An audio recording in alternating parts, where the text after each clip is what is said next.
নমস্কার বন্ধুরা, সবুজের অভিযানে আমি গড়ফা অঞ্চলের বাসিন্দা কিছু পাতাবাহার গাছ করেছি, সেটি আমি এখানে আপনাদের সামনে তুলে ধরছি।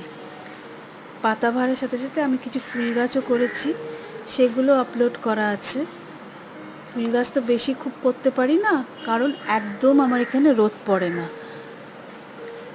মানি প্ল্যান্ট, স্নেক প্ল্যান্ট, এরকম বেশ কিছু কিছু গাছ আমি করেছি, সেগুলি সবার সামনে আমি তুলে ধরছি। আজকে বৃষ্টি স্নাত সকালে ভিডিওটি করলাম। আজি ঝড় ঝড় মুখর বাদর দিনে, আজি ঝড় ঝড় মুখর বাদর দিনে, জন